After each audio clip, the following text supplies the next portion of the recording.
एक समय किसी नगर में एक बहुत ही धनवान साहूकार रहता था।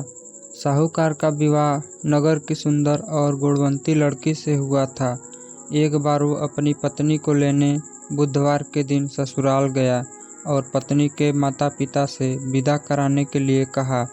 माता पिता बोले, बेटा आज बुधवार है, बुधवार को किसी भी शुभ कार्य के लिए यात्रा नहीं करते। लेकिन वह नहीं माना और उसने वहम की बातों को न मानने की बात कही। दोनों ने बैलगाड़ी से यात्रा प्रारंभ की।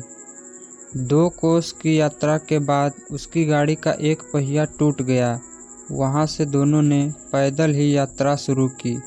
रास्ते में पत्नी को प्यास लगी तो साहूकार उसे एक पेड़ के नीचे बैठाकर जल लेने के लिए चला गया।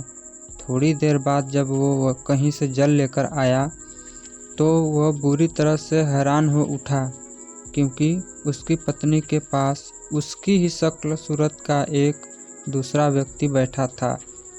पत्नी भी साहूकार को देखकर हैरान रह गई। वह दोनों में कोई अंतर नहीं कर पाई। साहूकार ने उस व्यक्ति से पूछा, तुम कौन हो और मेरी पत्नी के पास क्यों बैठे हो?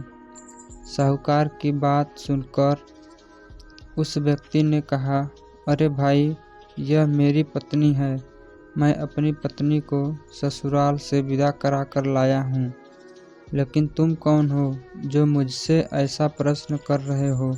साहूकार ने लगभग चीखते हुए कहा, तुम जरूर कोई चोर या ठग हो। यह मेरी पत्नी है। मैं इसे पेड़ के नीचे बैठाकर जल लेने गया था। इस पर उस व्यक्ति ने कहा, अरे भाई, झूठ तो तुम बोल रहे हो।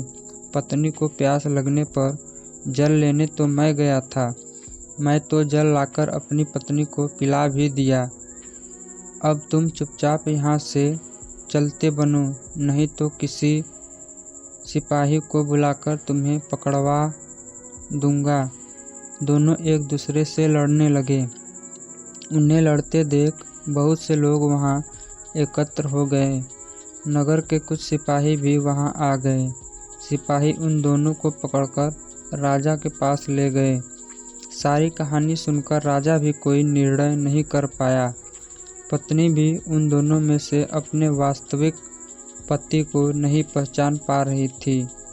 राजा ने उन दोनों को कारागार में डाल देने को कहा। राजा के फैसलों को सुनकर असली साहूकार भयभीत हो उठा। तभी आकाशवाणी हुई, साहूकार, तूने माता पिता की बात नहीं मानी और बुधवार के दिन अपनी ससुराल से प्रस्थान किया। यह सब भगवान बुद्ध देव के प्रकोप से हो रहा है। साहूकार ने भगवान बुद्ध देव से प्रार्थना की कि हे भगवान बुद्ध देव, मुझे क्षमा कर दीजिए। मुझसे बहुत बड़ी गलती हुई। भविष्य में अब कभी बुधवार के दिन यात्रा नहीं करूंगा और सदैव बुधवार को आपका व्रत किया करूंगा। साहूकार की प्रार्थना से प्रसन्न होकर भगवान बुद्ध देव ने उसे क्षमा कर दिया। तभी दूसरा व्यक्ति राजा के सामने से गायब हो गया। राजा और दूसरे लोग इस चमत्कार को देखकर हैरान हो गए। भगवान बुद्ध देव की अनुकंपा से राजा ने साहूकार और उसकी पत्नी को सम्मानपूर्वक विदा किया। कुछ दूर चलने पर रास्ते में उन्हें बैलगाड़ी मिल गई। बैलगाड़ी का टूटा हुआ पहिया भी जुड़ा हुआ था। दोनों उसमें बैठकर नगर की ओर चल दिए। साहूकार और उसकी पत्नी दोनों बुधवार का व्रत करते हुए आनंदपूर्वक जीवन यापन करने लगे। भगवान बुद्ध देव की अनुकंपा से उनके घर में धन संपत्ति की वर्षा होने लगी। जल्द ही उनके जीवन में खुशियों ही खुशियां भर गई। बुधवार का व्रत करने से स्त्री पुरुष के जीवन में सभी मंगल कामनाएं पूरी होती हैं।